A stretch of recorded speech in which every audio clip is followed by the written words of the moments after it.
నమస్తే. శ్రీ గురుభ్యో నమః. శ్రీమాత్రే నమః. ఆదిత్యాయ చ సోమాయ మంగళాయ బుధాయ చ గురు శుక్ర శనిభ్యే రాహవే కేతవే నమః.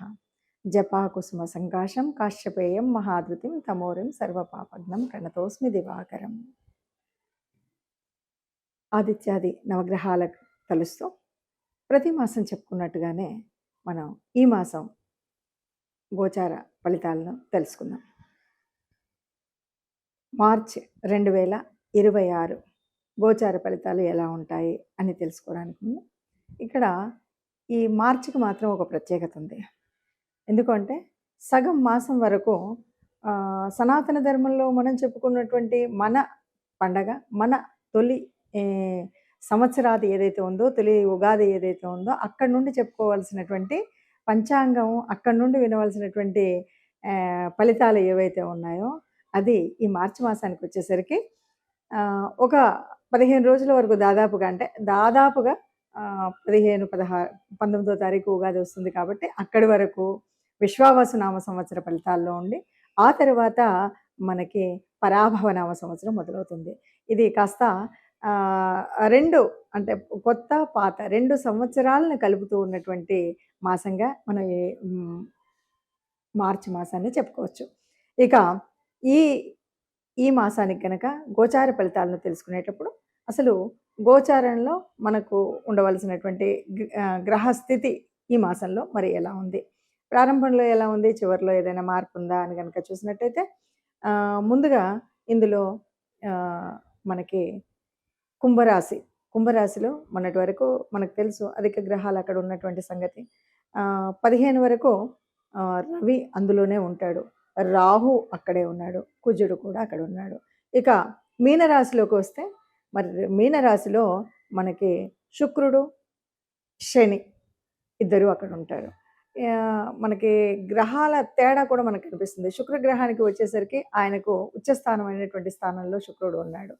ఇక గురువు మిథునంలో ఉంటాడు. ఇది మనకు కనపడుతుంటే ఇక మరొక గ్రహం కేతు సింహరాశిలో ఉంటాడు. ఇది మనకు నవగ్రహాలు ఎక్కడ ఉన్నాయని. చంద్రుడు ప్రారంభంలో అయితే మనకి కర్కాటకంలోనే ప్రారంభమవుతాడు. సరే, మరి ఈ రకంగా ఉన్నటువంటి గ్రహాలు ఇలా ఉన్నప్పుడు మరి ఒక్కొక్క అంటే 12 రాశుల వారికి గోచార ఫలితం ఎలా ఉంటుంది, ఈ గోచార ఫలితం వల్ల ఈ నెల రోజులు ఈ మాసం అంతా కూడా మనం చేసుకోవాల్సినటువంటి జాగ్రత్తలు ఏంటి, పరిహారాలు ఏంటి, లేదా మనం ఉన్నటువంటి అంటే యోగించేటువంటి గ్రహాల యొక్క అనుకూలత ఉన్నప్పుడు మనం ఇంకా అభివృద్ధి కోసం చేయవలసినటువంటి పనులేంటి, ఇలా మనం చూసుకోవడానికి. నిజంగా జాతకంలో చెప్పినట్టు జరుగుతుందా? అసలు జాతకాలు ఇంతమంది చెప్తున్నారు, మరి అందరి జీవితాలు చూస్తే బయట ఇలా ఉన్నాయి అనేవాళ్ళు చాలా ఎక్కువగా ఉన్నారు. నిజానికి జాతకం అంటే జాతకం మనకు తెలుసు కాబట్టి ఈ జాతకంలో జరిగినట్టు ఇలాగే జరుగుతుందని జన్మ జాతకం వల్ల కానీ మీరు గోచార రీత్యా కానీ నిజంగా చెప్పడం అనేటువంటిది అంత సులభమైనటువంటిది కాదు, అది నిజమైనటువంటిది కాదు. ఎందుకు అంటే మనకు గోచార ఫలితం ఉన్నప్పుడు కూడా ఎట్లా ఉంటుంది అంటే ఒక రకంగా చెప్పాలంటే ఏదైనా కష్టం వచ్చినప్పుడు ఆ కష్టాన్ని తట్టుకోవడానికి ఓ సహాయం చేసేటువంటిది, ఆ కష్టాన్ని తప్పుకొని కొద్దిగా ముందుకు వెళ్ళడానికి మనకు కావాల్సినటువంటి ఒక చేయూతనిచ్చేటువంటి ఒక మార్గదర్శనం చేసేటువంటిదే. అలాగా జాతకం కూడా అంతే. మనం ముందు తెలుసుకోవడం ఎందుకు అంటే ఈ కష్టం రాబోతుంది కాబట్టి ఇలా ఉండకండి. ఆ కష్టం ఎందుకు వస్తుంది? నీ దురుస్తనం వల్ల రావచ్చు, లేదు కుజుడు ఉన్నాడు కాబట్టి నీ తొందరపాటుతనంలో రావచ్చు. ఇలాంటి విషయాలు చెప్తూ ఉంటాం కాబట్టి ఆ తొందరపాటును తగ్గించుకోవడం, ఇతరులతో మాట్లాడేటప్పుడు మంచిగా మాట్లాడడం, ఈ విషయాల వల్ల ఉంటుంది. కాబట్టి జాతకం అనేది ప్రతి మాసం తెలుసుకోవాల్సిందే. గోచార రీత్యా ఎలాంటి మార్పులు ఉన్నాయి, మనం ఏం మార్పులు తర్వాత ఏ రకంగా ఏ దేవతానుగ్రహం కావాలి మనకు, ఏ గ్రహానుగ్రహం కావాలి అన్నది తెలుసుకుంటూ ముందుకు వెళ్ళవలసిందే. అలా మరి ఈ మార్చి మాసంలో ఒక్కొక్క రాశి వారికి ఎలాంటి ఫలితాలు ఉన్నాయో నెమ్మదిగా చూద్దాం. తదుపరి రాశి మిథున రాశి. మిథున రాశి వారికి ఈ నెలలో కనుక చూస్తే దాదాపుగా అనుకూలమైన పరిస్థితులే ఉన్నాయి. సహకారం లభిస్తుంది. ముఖ్యంగా ఈ సహకారం ఎవరి నుండి లభిస్తుంది? స్నేహితుల నుండి సహకారం లభిస్తుంది. ఇంట్లో భార్య నుండి భర్తకి, భర్త నుండి భార్యకు సహకారం లభిస్తుంది. మీరు ఉద్యోగం చేస్తుంటే ఈ ఉద్యోగ స్థానంలో సహకారం లభిస్తుంది. మీరు రాజకీయ నాయకులైతే మీ అనునాయులతో సహకారం లభిస్తుంది. మీరు సమాజంలో ఒక సంఘ సంస్కర్త అయితే ఆ చుట్టుపక్కల ఉన్న వాళ్ళతో సహకారం లభిస్తుంది. అంటే ఎవరికైనా ఏదైనా పని చేయాలంటే, పని సఫలీకృతం కావాలి అంటే పక్క వాళ్ళ సహకారం ఉంటేనే పూర్తి చేయగలుగుతాం. అలాంటి సహకారం పూర్తిగా లభించేటువంటి మాసం మిథున రాశి వారికి ఈ మాసం. అన్ని విషయాల్లో కూడా విజయమే జరుగుతుంది. అన్ని విషయాల్లో విజయం అంటే నేను ఒక్కసారి ఇక్కడ ఉన్నవాడిని ఎక్కడికో వెళ్ళిపోతానని కాదు. మనం ఒక చిన్న పని ఏదైనా ప్రయత్నం చేస్తున్నాం. ఆ ప్రయత్నంలో విజయం జరుగుతుంది. నీ పిల్లలున్నారు. ఆ పిల్లల కోసం ఒక సీటు కోసం వెళ్ళామా, లేకపోతే వాళ్ళు చదివేటువంటి చదువులో గాని చిన్నదవ్వనివ్వండి, పెద్దదవ్వండి వాళ్ళు చేస్తున్న పనిలో మీకు విజయం కనిపిస్తుంది. మనం ఇంట్లో అనుకున్నటువంటి ఓ శుభకార్యం ఉంది. విజయంగా నిర్విఘ్నం లేకుండా హాయిగా, ఆనందంగా ఆ పనిని మనం పరిపూర్ణంగా పూర్తి చేయగలుగుతాం. అలాంటి విజయం కనిపిస్తుంది. ఇలాగా అనేక మార్గాల ద్వారా గూడా అంటే ఆహ్, ఎదుగుదల అనేది ఒకవైపు నుండే ఏదో నేను వ్యాపారం చేస్తున్నాను అలా వెళ్తుంది. ఏదో ఉద్యోగం చేస్తున్నాను కాకుండా, ఎదుగుదల అన్నప్పుడు అనుకోకుండా ఆల్ ఆఫ్ సడెన్ వీళ్ళకో చేంజ్ కనబడుతుంది. ఒక కొత్త రకమైనటువంటి ఒక లాభం చేకూర్చేటువంటి స్థితి కనబడుతుంది. అలాగా మనకు ఎవరి వల్లనో ఏదో ఒక సహాయం వల్లనో, ఎవరి మాట సాయం వల్లనో మనకేమవుతుందంటే అందరి సహకారం ఉండడం వల్ల మంచి ఎదుగుదలకు ఒక పునాది వేసేటువంటిది ఉంటుంది.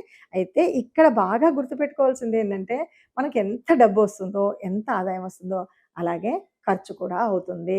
ఖర్చు అనగానే మనం భయపడాల్సిన అవసరం లేదు. ఆ ఖర్చు శుభకార్యాల ఖర్చవ్వచ్చు. అప్పుడు మనం ఖర్చు పెట్టిన దానికి కష్టపడే పని లేదు. బాధపడే పని లేదు కదా! అలాగే ఆ ఖర్చు ఇంకేదైనా మంచి కార్యానికి అవ్వచ్చు. అప్పుడు గూడా బాధపడే పని లేదు కదా! అంటే ఎంత ఆదాయం వస్తుందో అంత ఖర్చయ్యేటువంటి స్థితి అయితే ఉంటుంది.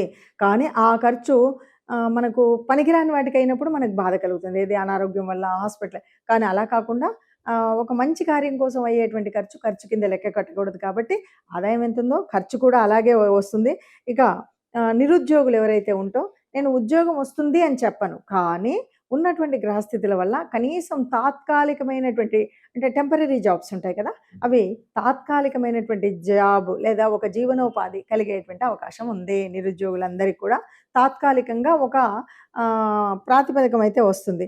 సంతాన ప్రయత్నం గూడా ఫలిస్తుంది. ఎవరైనా సంతానం కోసం ప్రయత్నం చేసేవాళ్ళు అంటే, వాళ్ళు తప్పనిసరిగా ఈ మాసంలో వాళ్ళ ఆ ఫలితం కోసం ఎదురు చూడవచ్చు. అలాగే పిల్లల సంతానం కూడా అంటే మీ సంతానానికి సంతానం కావాలనుకునేటువంటి వాళ్ళకి కూడా ఇది మంచి సమయంగా చెప్పొచ్చు. అలాగే ప్రేమలు, అభిమానాలు ఇవన్నీ కూడా వృద్ధి చెందేటువంటి స్థితి, పరిఢవిల్లేటువంటి స్థితి. అంటే మీకున్నటువంటి స్నేహితుల ద్వారా గానీ, బంధువుల ద్వారా గానీ, పెద్దలు కానీ, ఇటు అమ్మ వైపు, నాన్న వైపు ఎటైనా చెప్పుకోండి. అన్ని రకాలుగా గూడా మీకు అనుబంధాలు, ఆత్మీయత పెరిగేటువంటి పరిస్థితి ఈ మాసంలో కనిపిస్తుంది. ఇలా ఒక్కొక్క గ్రహం వల్ల ఒక్కొక్క ప్రభావాన్ని మనం చూస్తున్నాం కదా! అంటే ఇది గ్రహాల యొక్క తత్వం ఒక్కటే కాదు. మనకు కూడా జన్మజాతకంలో ఉన్నటువంటి అంతకుముందే ఉన్నటువంటి గ్రహాల ఉపస్థితి వల్ల కావచ్చు, లేకపోతే జరుగుతున్న దశ, అంతర్దశల మూలంగా కూడా కావచ్చు. మనం ఇప్పుడు ఏదైతే చెప్పుకున్నామో అలాగ మాకు జరగలేదండి, లేదు అలాకంటే బాగా జరిగిందండి, లేదు అలా చెప్పారు గానీ ఇలా జరిగిందండి అనే మాటలు వింటుంటాం కాబట్టి దానికి కారణం ఏమిటి అంటే ముఖ్యంగా మనకు జన్మజాతకంలో మనకు నడుస్తున్నటువంటి మంచి యోగించే గ్రహాలు మనకు అనుకూలంగా ఉండవచ్చు. లేదా నడుస్తున్నటువంటి దశ, అంతర్దశలు చాలా బాగా ప్రభావితం చేసేటువంటివిగా ఉండొచ్చు. కానీ అలాంటప్పుడు కూడా కొన్నిసార్లు కొన్ని రకాలైనటువంటి గ్రహాల యొక్క యుతుల వల్ల గానీ, గ్రహాల యొక్క దృష్టుల వల్ల గానీ కొన్ని మార్పులైతే తప్పకుండా జరుగుతాయి. ఈ మార్పులు జరిగినప్పుడు మనకు అంతా ఉన్నా కాస్త పట్టించుకున్నప్పుడు తెలియకపోవచ్చేమో కానీ, మన భవిష్యత్తుకు పునాది వేసేటువంటి కొన్ని మంచి నిర్ణయాలు తీసుకునేటప్పుడు ఇది ఉండాలి. కాబట్టి ఇప్పటి వరకు మనం చెప్పుకున్నట్టుగా ఈ పరిస్థితి ఉంది కాబట్టి మరి ఏం చేయాలి? అంటే ఏమీ లేదండి. అసలు మనకు శాస్త్ర ప్రకారంగా గూడా ఓ పద్ధతి ఉంటుంది.